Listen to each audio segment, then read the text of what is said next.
Imagine you're holding onto a rope, gripping it so tightly that your hands start to blister. You refuse to let go because you believe that holding on is the only way to win.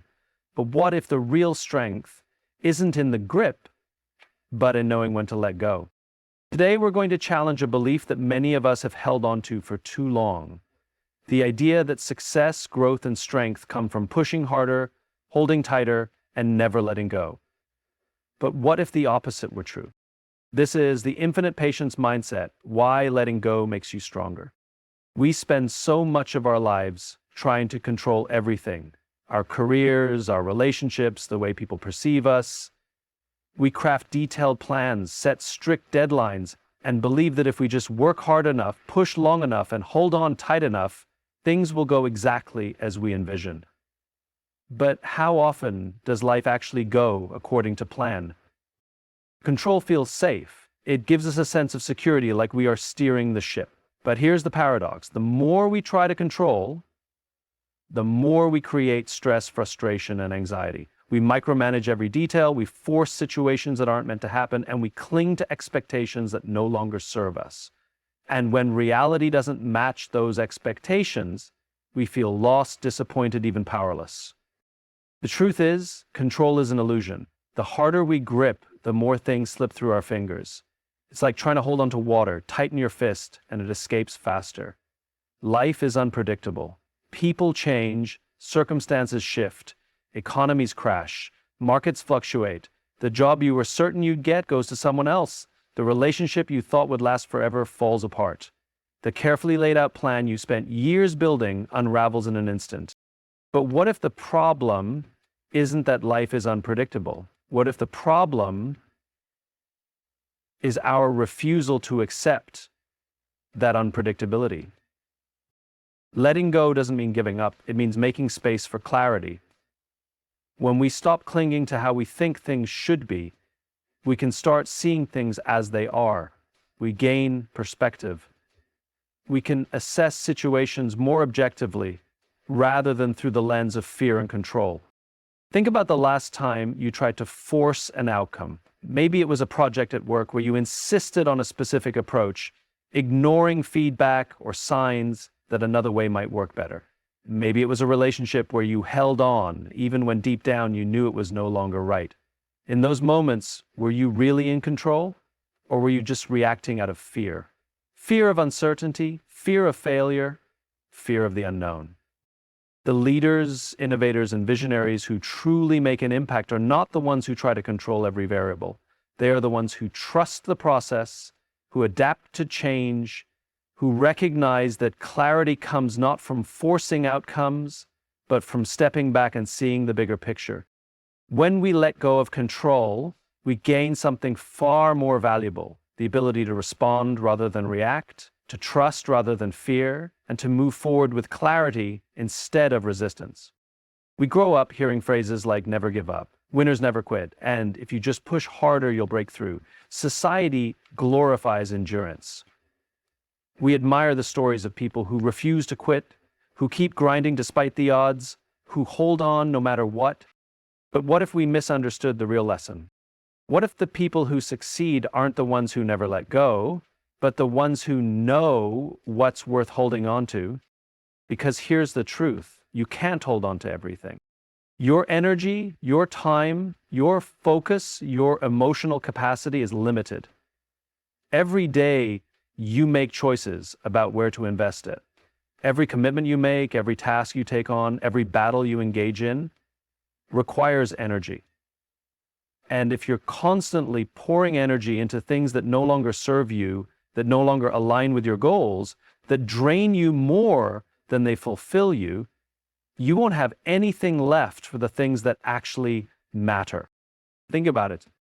Have you ever been in a situation where you kept fighting for something, not because it was still the right thing, but because you didn't want to admit that it was no longer serving you? Maybe it was a job you had outgrown, but you stayed because you had already invested years into it. Maybe it was a relationship that no longer made you happy, but you clung to it because you were afraid of what walking away would mean. Maybe it was a project, a business idea, a personal goal that once excited you, but now only filled you with stress and frustration.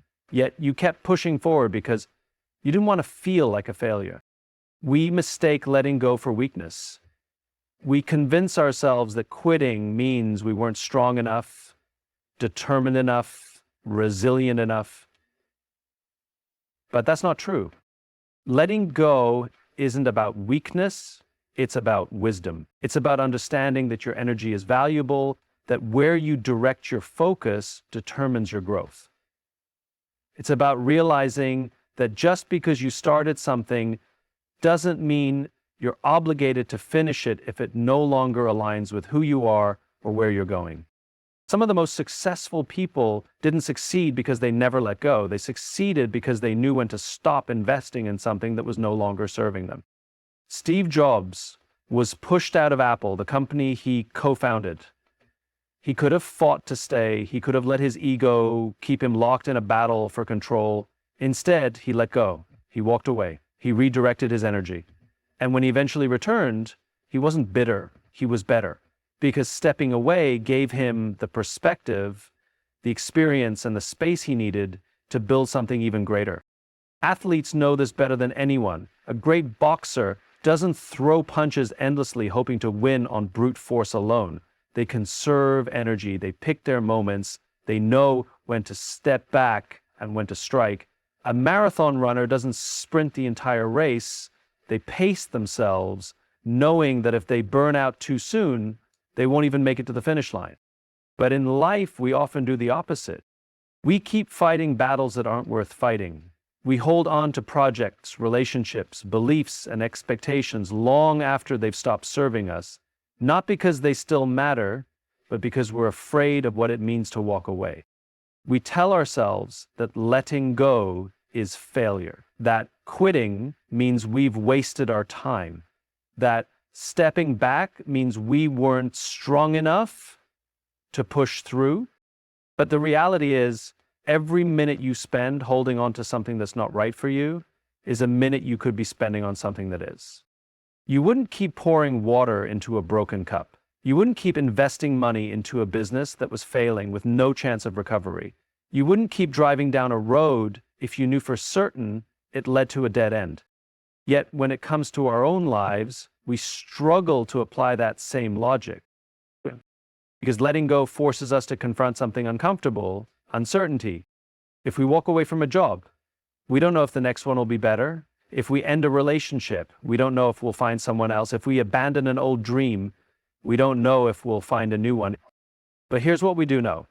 Staying in a situation that no longer serves you guarantees one thing: you will continue to drain your energy on something that isn't giving you a return. And in a world where energy, time, and focus are your most valuable resources, that is the real loss. Patience gets a bad reputation.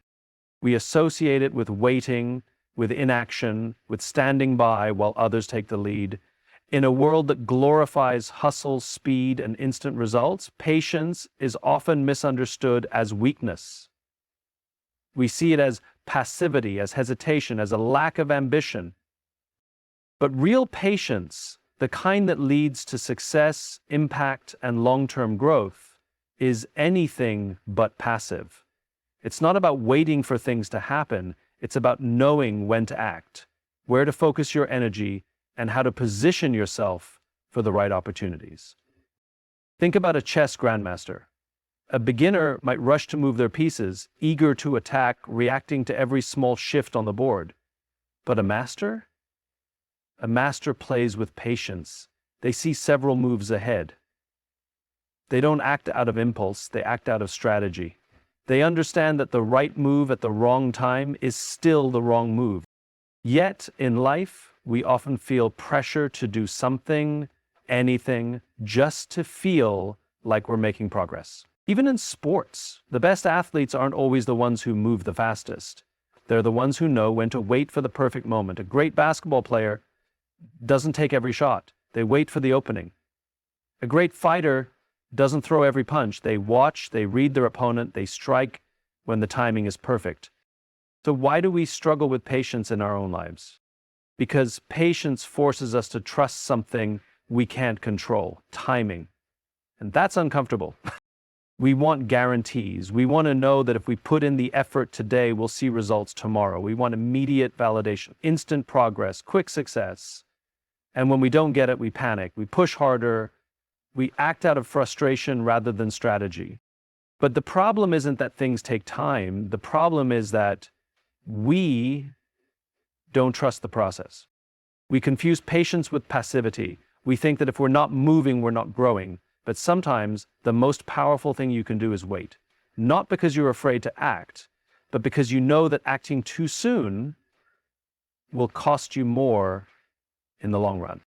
Patience is about positioning yourself for success. It's about building the right foundation, making calculated moves, and understanding that real progress isn't always visible in the moment. Sometimes the best things are happening beneath the surface. Connections forming, skills developing, opportunities aligning. The difference between those who succeed and those who don't isn't always talent, intelligence, or even luck. Often it's patience, the ability to stay the course when others quit, the discipline to hold back when others rush, the wisdom to understand that success isn't about how fast you move, but how well you move when the time is right. Most people don't fail because they lack the ability. They fail because they lack the patience to let things unfold. They dig up the seed before it has time to grow. They abandon the path because the results aren't immediate. They jump to the next thing hoping for a shortcut instead of committing to the long game. Patience isn't weakness, it's the ultimate power move. It's knowing that you don't have to chase everything. Because when you move with intention, the right things will come to you at the right time. When we think of resilience, we often imagine toughness. We picture someone standing firm in the face of adversity, refusing to bend, refusing to break. Society tells us that resilience is about endurance, about pushing through, holding on, and refusing to give up no matter how difficult things get. But what if we've been thinking about resilience the wrong way? What if real resilience isn't about how much we can resist, but about how much we can release? Think about a river. When a rock stands in its path, the river doesn't try to push the rock out of the way. It doesn't resist. It doesn't fight. It simply moves around it, flowing effortlessly toward its destination. That's resilience. Not the ability to force things into place, but the ability to adapt, to move with change instead of against it. Yet, in life, we are taught to resist. We resist change, clinging to what feels familiar, even when it no longer serves us. We resist failure, trying desperately to avoid mistakes instead of learning from them. We resist emotions, suppressing our fears, frustrations, and disappointments rather than allowing ourselves to process and move through them. We believe that if we just hold on tighter, if we just push a little harder, we can control the outcome. But resistance doesn't make us stronger. It makes us exhausted. Imagine holding a heavy weight in your hands. At first, you might feel strong, determined to carry it, but over time, the weight doesn't get lighter. It gets heavier, your muscles start to shake, your arms begin to tremble. Eventually, you reach a point where you can't hold on any longer. That's what happens when we resist. We resist relationships ending, so we hold on to people who are no longer right for us. We resist setbacks, so we try to force our way through problems instead of stepping back and looking for a better way forward. We resist uncertainty, so we stay in situations that make us miserable simply because they feel predictable. When we resist, we become rigid, and anything rigid eventually breaks. But when we release, we become fluid. We allow ourselves to move with life instead of fighting against it. We stop wasting energy on battles that don't need to be fought. We stop carrying burdens that don't need to be carried. We free ourselves from the illusion that strength means suffering. And we step into the truth that strength means surrendering to what is so we can create space for what's next. This isn't easy. Letting go requires trust. It requires the courage to face the unknown, to release the comfort of what's familiar, even when it feels scary. It requires faith. Not in some external force, but in yourself, in your ability to adapt, to rebuild, to grow. Think about the most resilient people you know. They aren't the ones who resist change, they are the ones who embrace it. They are the ones who take setbacks in stride, not because they never feel pain, but because they don't let that pain define them. They are the ones who can walk away from toxic situations, not because they are indifferent, but because they know that holding on will only drain them further. Resilience isn't about fighting every battle, it's about knowing which battles are worth fighting and which ones require you to simply step aside and allow things to unfold as they need to. The most powerful thing you can do isn't to hold on tighter, it's to recognize when the real strength lies in letting go. Most of us were raised to think of life as a series of wins and losses. We're taught that success is about achieving specific milestones, getting the best grades, landing the perfect job, building the biggest company, making the most money. We measure our progress through rankings, trophies, and accolades. We compete, compare, and chase after the next big achievement, believing that once we win, we'll finally feel fulfilled. But what if life isn't a game that can be won? What if the real goal isn't to finish first, but to keep playing? Because life isn't finite. It's not like a football game where the clock runs out, or a chess match where there's a clear winner and loser. Life is an infinite game, and to thrive in an infinite game, you need an infinite mindset. A finite mindset sees life as a competition, one where the objective is to beat the people around you. It focuses on short-term victories, quick wins, and immediate gratification. It pushes us to chase status, to fight for promotions, to accumulate more than others, as if success were a limited resource that only a few can have. An infinite mindset, on the other hand, understands that there is no finish line. There is no final victory. The goal isn't to defeat others, it's to keep growing, evolving, and improving. It's about playing the game in a way that allows you to continue playing for as long as possible.